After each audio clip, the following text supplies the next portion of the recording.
Salut tout le monde, comme vous le savez sans doute si vous avez vu ma précédente vidéo, j'ai récemment été au Japon durant 2 semaines. L'occasion pour moi de réaliser un rêve de gosse et de visiter plein de beaux endroits en compagnie d'un groupe de francophones créé par mon ami le Pandaman et composé de Suisses, de Belges, de Français et d'une Canadienne.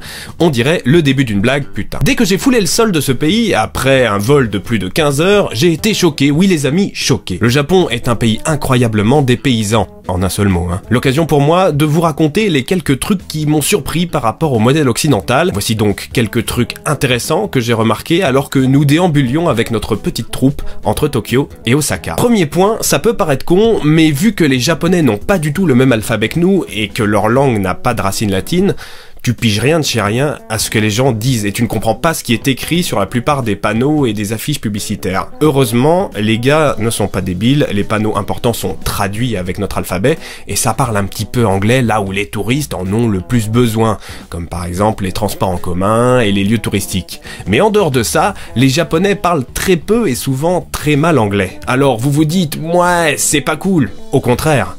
Parce que dès que tu foules le sol du pays, ne serait-ce qu'à l'aéroport, tu es dans une espèce de bulle et t'es pas parasité par des sources externes de langage. Je trouve ça très propice à l'introspection. Deuxième point. Les Japonais sont extrêmement calmes. C'est vraiment ouf. Chacun fait son petit truc dans son coin sans faire de bruit penché sur son téléphone portable. Il n'y a pas un pet de bruit dans le métro ou dans la rue. C'est le silence complet. C'est vraiment les touristes qui font du bruit. Les Japonais, nada, rien. À un moment, je me suis même demandé s'ils ne communiquaient pas par télépathie, parce qu'un tel niveau de silence, c'est surprenant. Par la suite, je me suis rendu compte que le soir, quand ils ont bu de l'alcool, la tendance s'inverse un peu. Du coup, les langues se délient. Dédicace à mon copain de boisson Hiro, avec qui j'ai eu le plaisir d'apprendre quelques gros mots dans sa langue et vice-versa. Troisième point, les Japonais sont extrêmement serviables. Ça contraste de ouf avec le côté calme qui pourrait sous-entendre une forme de renfermement. Ils viendront pas spontanément te voir, mais à la seconde où tu emploies la formule magique, le fameux « excusez-moi » japonais, « sumimasen », tu leur dis ça, leur comportement change. Déjà, ils se retournent vers toi et disent « Hi !» Et là, mais tu peux leur demander n'importe quel renseignement, ils feront leur maximum pour t'aider. Petite anecdote, j'étais allé au zoo avec un Belge et un Toulousain, coucou les gars si vous voyez cette vidéo, on s'était un peu paumé et on cherchait le métro. Du coup, on est rentré dans une petite supérette, on a demandé notre chemin à un des employés et il est carrément sorti à l'extérieur de son magasin pour nous montrer vaguement une direction dans la rue. On n'a pas trop compris, alors là, t'as un espèce de papy japonais qui arrivait par derrière en mode ninja et qui nous a dit « You want help ?» Et là, le vieux, il a sorti son téléphone, il nous a montré sur Google Maps la direction qu'on devait prendre et tout. Mais vu que son Google Maps était en japonais, lui, en plus de ça, il s'efforçait de traduire ce qui était affiché en japonais pour que nous on comprenne. Enfin, c'était trop choupi. Quatrième point, ce pays est incroyablement propre. Au sol, pas une ordure, pas un mégot, rien, nada. Leurs éboueurs / cantonniers / techniciens de surface, c'est des dieux. Les mecs, ils passent l'aspirateur dans la rue, c'est ouf. Même le métro est ultra propre, pas d'odeur, pas de gens chelous. Le tri sélectif est ancré dans le quotidien des Japonais. De base, chez eux, ils ont plusieurs poubelles. Par contre, pour le coup, c'est hyper compliqué de trouver des poubelles dans les rues ou dans les lieux publics. Donc si t'as des déchets avec toi, t'es condamné à te les trimballer pendant plusieurs kilomètres. Cinquième point, le métro est grave stylé. La densité de population étant très élevée et le pays bien desservi, les transports en commun se sont vite retrouvés au cœur de la vie des Japonais.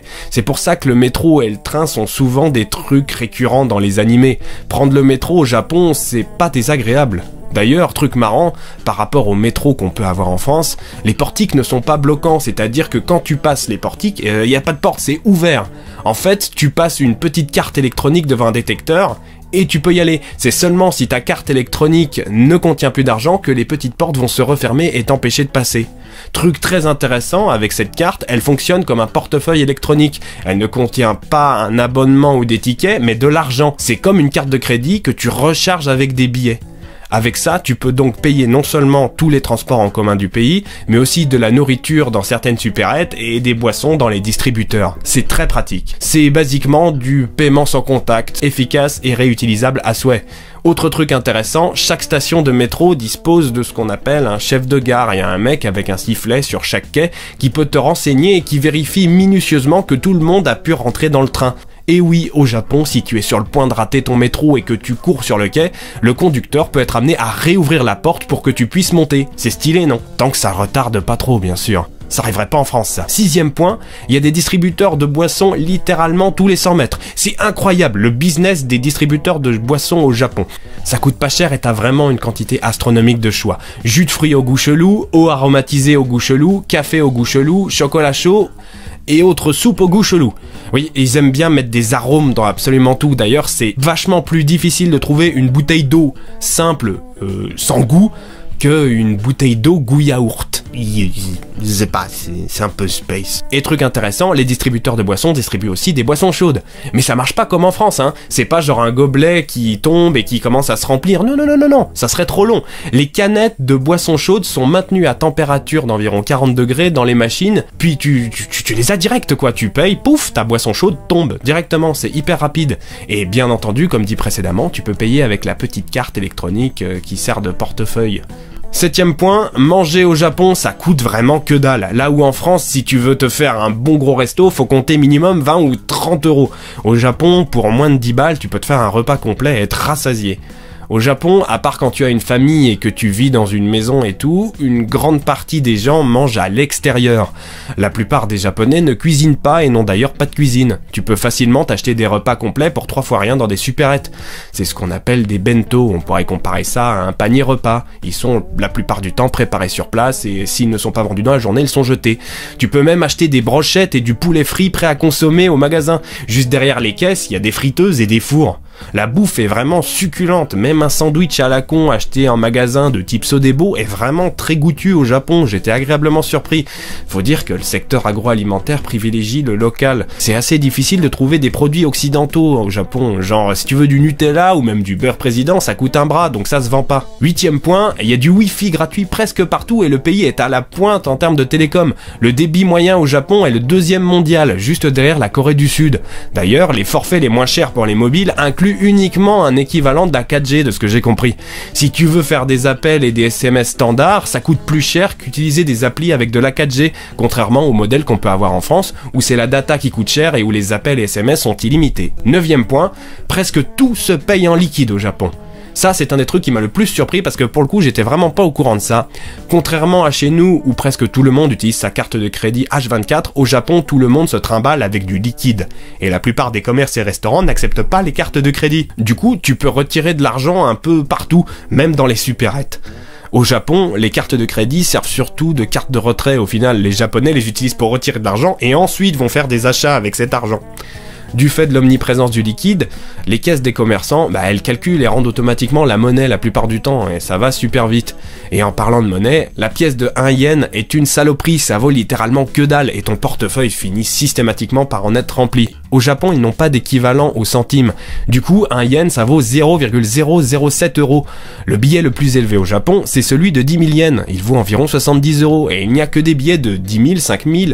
et 1000 qui sont en circulation. Bien sûr, il en existe d'autres, mais ils sont très rares. Du coup, tout le reste, ce sont des pièces de monnaie, et du coup, ton portefeuille finit systématiquement par être blindé de pièces et être énorme et prêt à exploser. Je pense que c'est pour ça que dans certains animés, les personnages ont des gros portefeuilles pleins à craquer et prêts à exploser. 10e point assez intéressant, c'est sur le tabac. C'est assez connu, encore que, au Japon, il est interdit de fumer dans la rue. La législation varie d'un endroit à l'autre, mais d'une manière générale, si tu as une clope au bec et que tu es sur un trottoir, tu peux être arrêté par la police et avoir une amende. Si tu veux pouvoir fumer dehors, tu vas devoir aller dans un espace dédié à la clope. Autre truc intéressant, si tu es locataire, il est très probable que dans ton contrat de location, il soit stipulé que tu n'as pas le droit de fumer dans ton appartement sous peine d'expropriation. Autre chose très intéressante, contrairement au modèle européen où on se dit justement que le Japon ils sont vachement en avance sur l'interdiction du tabagisme et trucs comme ça, il reste légal de fumer dans la plupart des restaurants et bars. Des fois il y a des zones fumeurs, mais des fois tout le monde fume dans la même grande zone principale, ce qui pour moi n'a pas toujours été très facile étant un asthmatique se voyant ses crises d'asthme déclenchées à la première petite fumée. 11e point, c'était la première fois de ma vie que je faisais un grand voyage comme celui-ci. Première fois que je prenais l'avion, première fois que je me retrouvais à presque 10 000 km de chez moi, première fois que j'étais jetlagué et que je me levais quand mes amis restés en France se couchaient. Première fois que je foulais le sol d'un pays dont je n'avais que des représentations mentales. Et c'était ouf. Bien sûr, au début, ça me faisait un peu peur. C'est normal, beaucoup de gros changements d'un coup, mais putain, qu'est-ce que ça fait du bien. Alors si par hasard il y en a parmi vous qui ont toujours rêvé de voyager et qui ont jamais osé franchir le pas, faites-le. Puis si tout seul ça vous effraie trop, embarquez dans l'aventure avec d'autres gens, parce que bizarrement c'est toujours plus fun d'être paumé à plusieurs que tout seul. Perso, je sais que je gère pas très bien la solitude, donc faire ce voyage à plusieurs fut pour moi une aubaine. Sur ces belles paroles, je vous embrasse, je vous encourage à voyager, et je vous dis à bientôt pour une prochaine vidéo. Ciao. Abonne-toi et ajoute-moi sur les réseaux sociaux. Oh, et n'oublie pas le pouce bleu et le petit commentaire, ça fait du bien.